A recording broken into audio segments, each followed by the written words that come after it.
All right, I'm not gonna do a whole bunch of video today because we know how raking works, but I just wanted to take this video to show that I did indeed have to bump it a third time. It dried out fairly decent. It's just like the bottom, like right on the bottom of the windrow is still too close for comfort. But that being said, the color's hanging in there. I mean, it's bleached a little bit, but the color's hanging in there fairly decent, so, which is good, because I hate making, I mean, basically brown hay is worthless. By that point, all the nutritional value is gone out of it, so the greener you can keep, not like wet green, but like the greener you can keep it, the higher quality it is. So, but all in all, it doesn't look too bad if we can just get it to flip over and finish drying on the bottom. So glad I left the tractor here. I kind of figured this was how it was going to turn out. Poor little 55. I think this is the first night it sat out since we brought it home from the junkyard.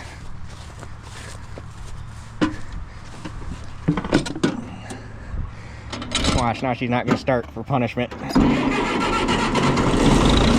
Oh, she's a good girl. She's ugly, but she's loyal as hell.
Alright, that should make tomorrow no problem. I think we got all the green spots turned up, so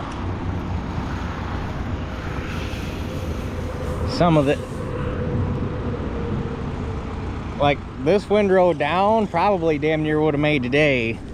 It's these two up here next to the woods that were going to be the problem child, which are also the heaviest windrows, and it wasn't going to be worth it to come over here, bale those, wait on these two another day. So just roll them all over, make sure they're all good. I can't right there, that's a green spot. But I did some playing with it and found that the best spot to run the rake to make sure that you're rolling the windrow bottom up. And it was actually a lot easier than just trying to hit the back corner of the rake. Is if you want to run the windrow right here with the edge of the tire.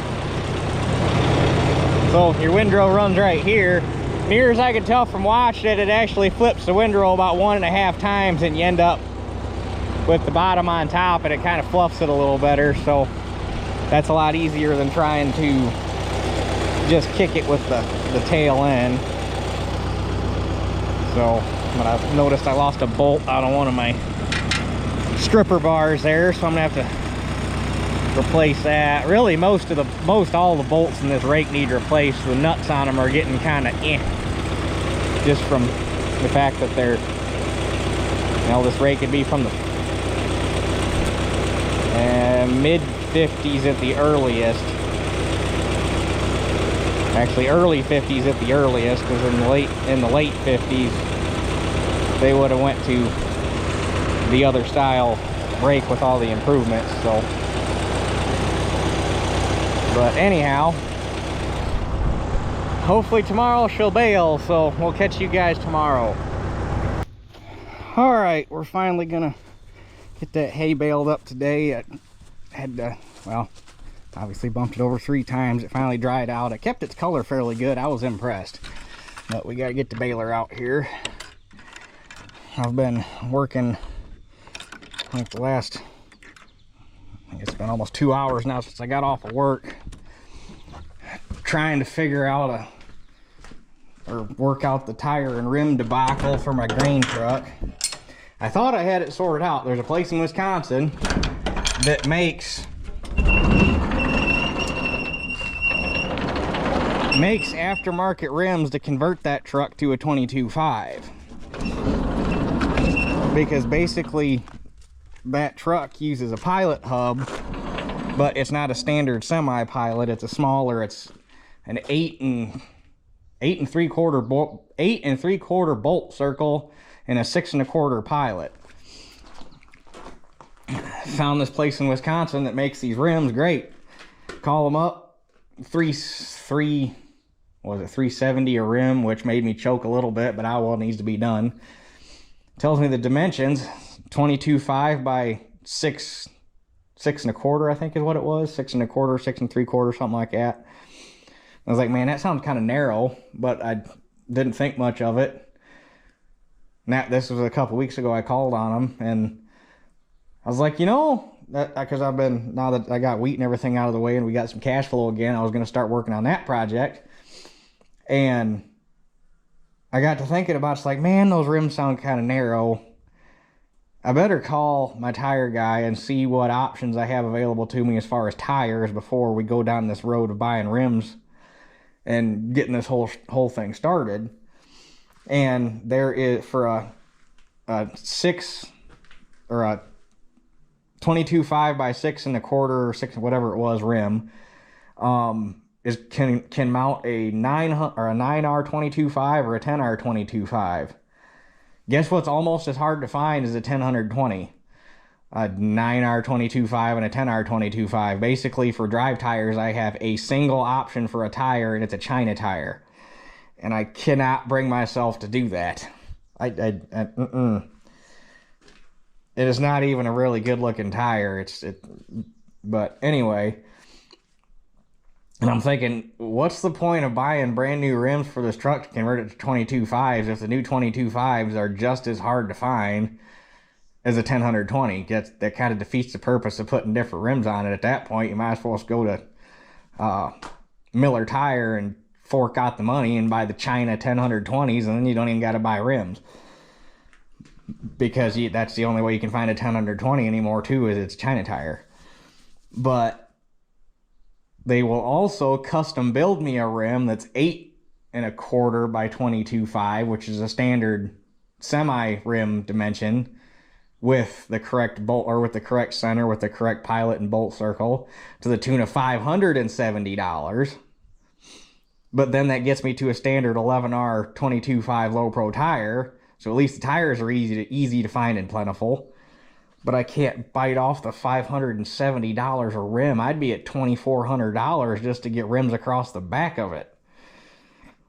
That's not even the 2 on the front. That's just 4 across the back. It's like, holy shit balls.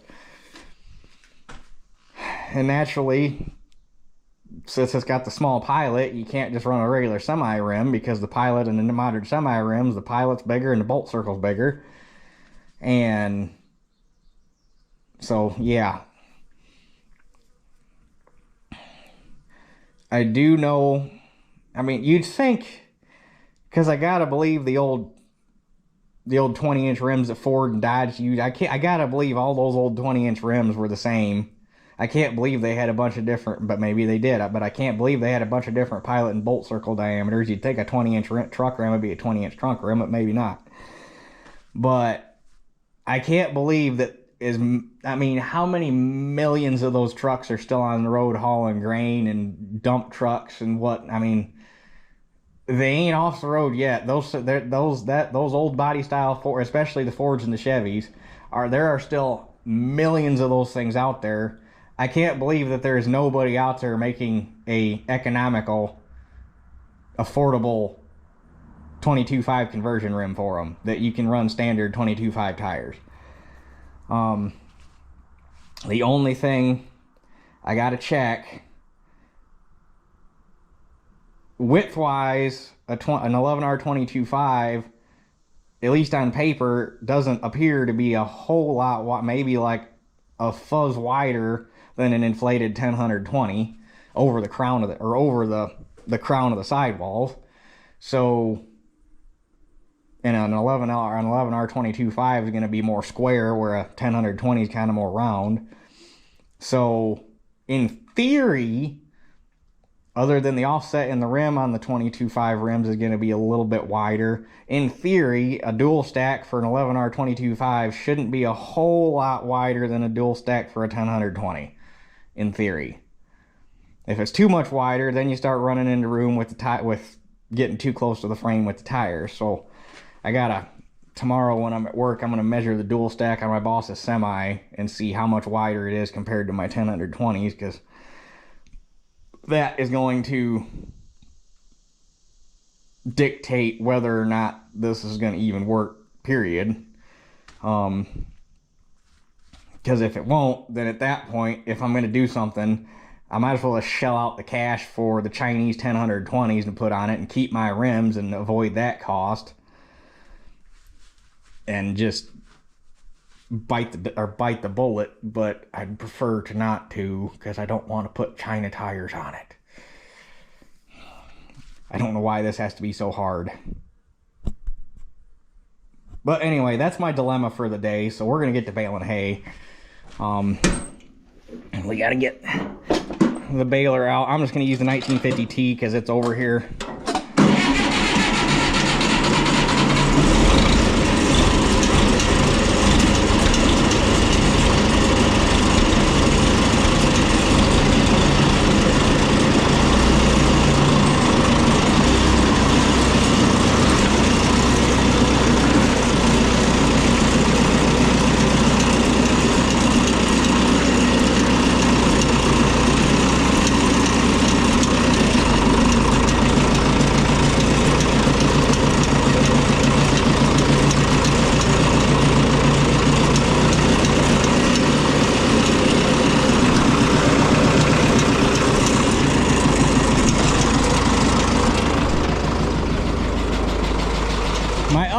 It'd be, supposedly there are military rims that ran tubeless 22.5 tires, supposedly.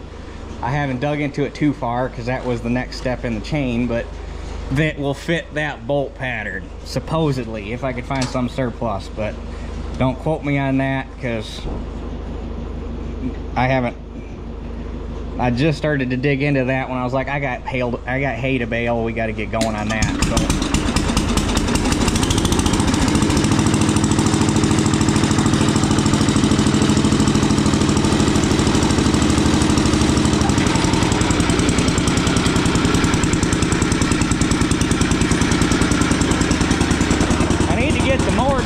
this thing, it doesn't like climbing over the humps. The deck on this doesn't really lift that high at all.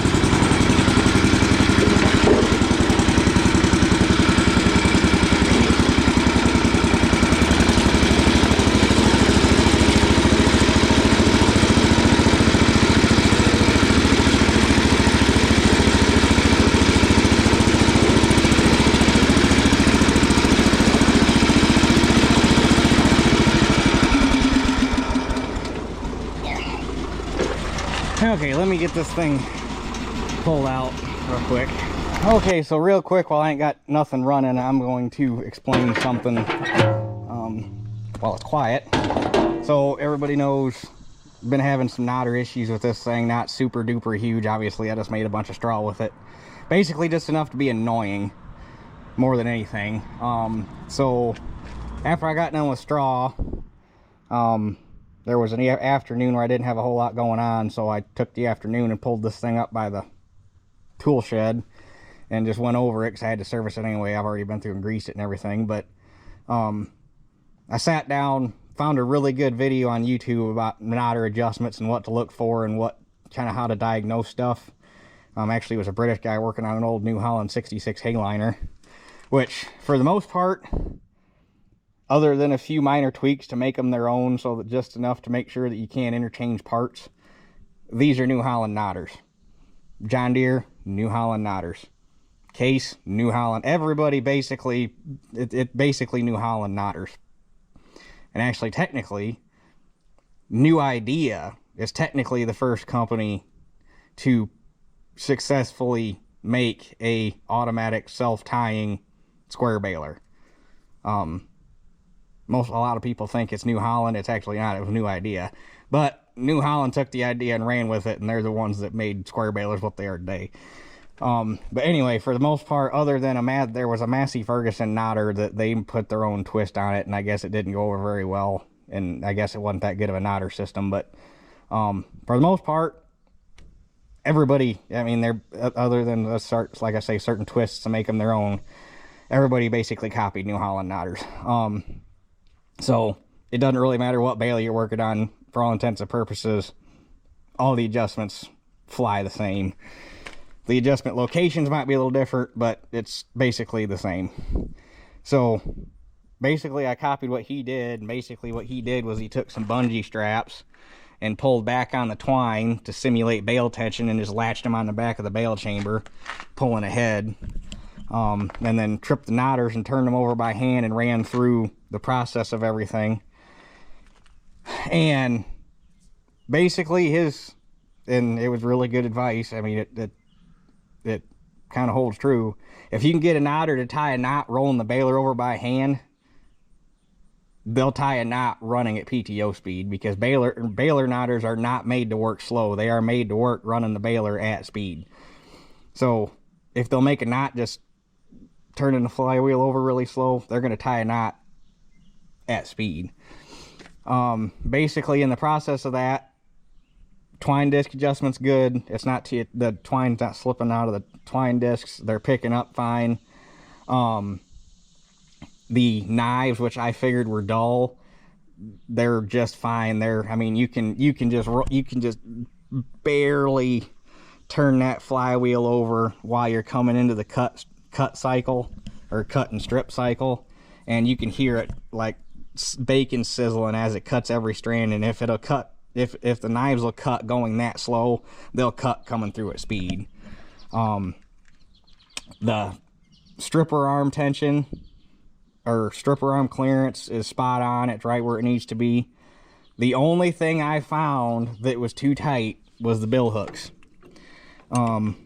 When I first started going through the adjustments on it, the bill hook tongues were so dang tight, I couldn't open them with my thumb. The only way I can get it out of there, because obviously when you're rolling it over by hand, generally the only thing that a baler knotter will not do correctly, turning over slow, is strip the knot. That almost has to happen at baling speed. So in order to get the knots out, I was having to take a screwdriver and pry the tongue open to get the knots to come out. I couldn't. And basically the way the guy explained it, you want the tongues on the bill hooks just tight enough that they can grab the twine, but not, you don't need to like have a super high, like, good grip on it. So I loosened up my bill hooks, or I loosened up my bill hook tongues, and there's still tension on them, but now I can at least move them with my thumb to open them up. So we'll see if that cures it. it was either going to make it better or make it worse, because everything else on those knotters rolling the baler over by hand is doing what it's supposed to. Those bill hooks were the only thing I could find, because that's the part that stumps me, is it's tying the knot. It was almost like, it wasn't cutting the twine, which it has to, if it's cutting the twine rolling over by hand, it's got to be cutting it at speed, so it kind of rules that out. So the only other option would be it wasn't stripping the knot. And if the stripper arm clearance, which is these guys right here, that come around and well, you can't really, that little crescent notch right there rides on the, or comes past and actually rubs the bottom of the bill hook, and that's what strips your knot out of the bill hook. So if it's cutting the twine, but it's still popping the knot coming just out of the knotters, basically the only other option would be it's not stripping it clear of the bill hook. And if it's not stripping it clear of the bill hook, the only two things it could be are you have too much clearance on your stripper arms, which I don't have, they're rubbing just fine, or the bill hooks are too tight. So we shall see. But anyway, we'll go get the tee and get that hooked up and go bale some hay. Sorry for the explanation. I probably should have took video of doing that, but it was one of them deals where I was in my zone. I just wanted to go through it and do my thing and not have to worry about taking video. And there was a lot of stopping and pausing and going back and watching. I mean, I should go back and find it and link it, because that guy, it was really the only farm related video on his channel. It was kind of weird, but that guy did a excellent step-by-step, slow, meticulous, great job of explaining how to check over baler knotters. Because the thing about knotters is, if you look at them, they are actually very, very, very simple. Honestly, there's not a whole lot going on in there on paper, until you start trying to watch it do what it's doing, or figure out why it's not doing what it's supposed to be doing. And then it's just like a bunch of magical mechanical pixies. So to have somebody actually, and he did a lot better job explaining than what you would find in the book. So I mean, it was damn near 20, I think it was over a 20-minute video of step by step. Okay, once you've reached this spot in the knot tying cycle, you're gonna want to look for this, and once you've reached this step, you want to look for this, and you need to check clearance here, and you need to check this here. And it was just a really good video.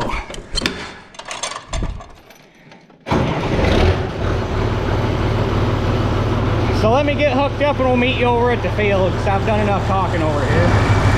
All right, it's unfolded, bale tension set, pickups down, everything should be good to go. So I guess we'll run a bale out, see if I made it better or worse.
Set that pickup down one more notch for these light windrows.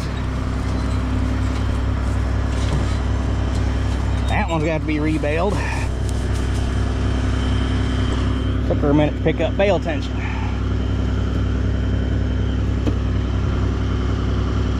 So, let us, while that one's still in the chamber,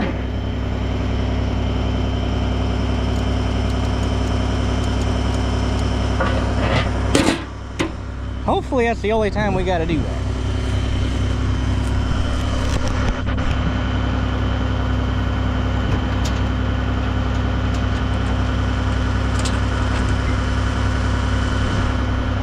I think the next step for this thing, it was an option,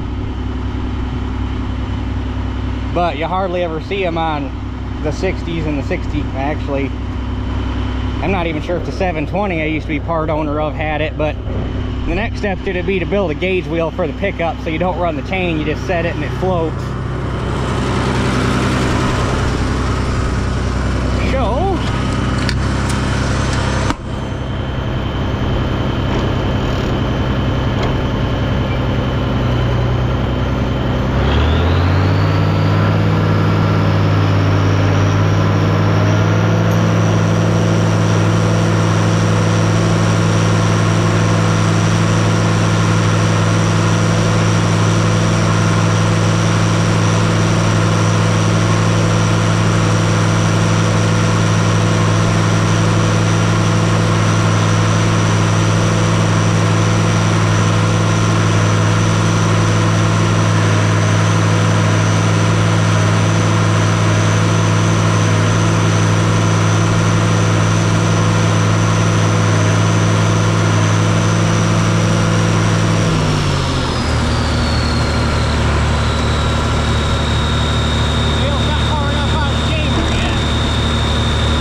those are, I think I did something right,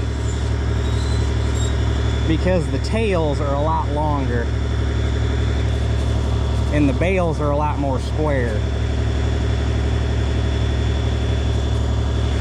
I think we did something right here, boys. That being said, I think I can, since this stuff's so light, I think I can give her a little more bale tension, maybe. Oh, that's already, yeah, maybe not. That's pretty damn tight. I think those things look 10 times better. The tails are longer. The knots dropped right out. I think I'm gonna be a little salty if this whole time, oh,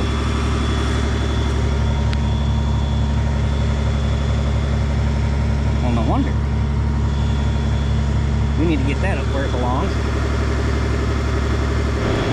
Anyhow, like I was saying, I'm gonna be a tad salty if the whole time I've been barking up the wrong tree thinking that it's the twine knive's not cutting, and it's really been them bill hooks being too tight.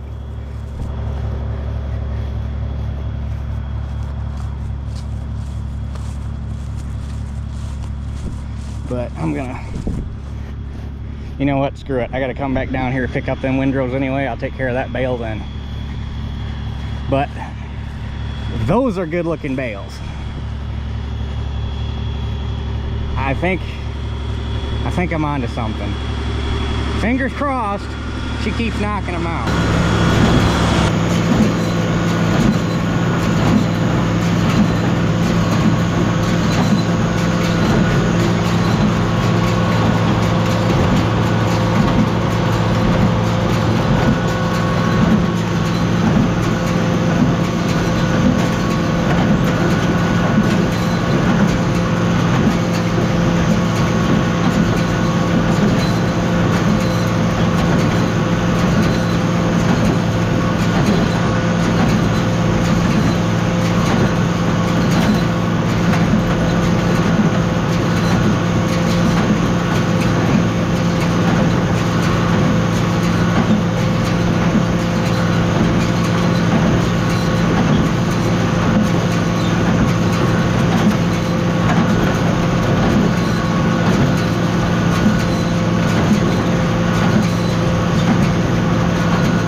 I think we got the knotter problem on the run. That right there was an absolute pleasure.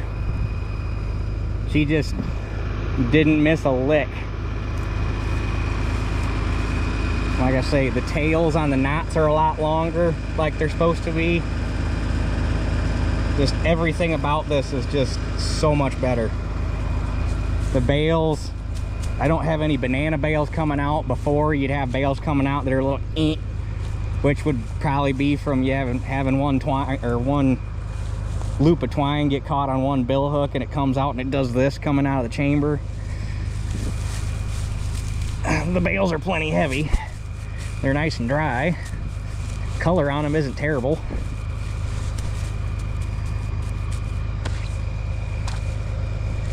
Oh, that was...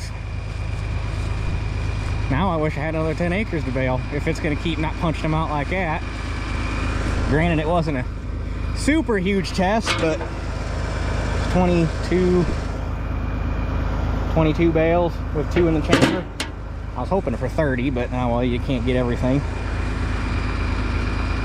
Truthfully, but I probably should have let this sit a couple more weeks before I mowed it, but between doing a little bit of work on the baler and seeing how it was going to do, and doing work on the mower and seeing how it was going to do, I just kind of really wanted to cut some hay.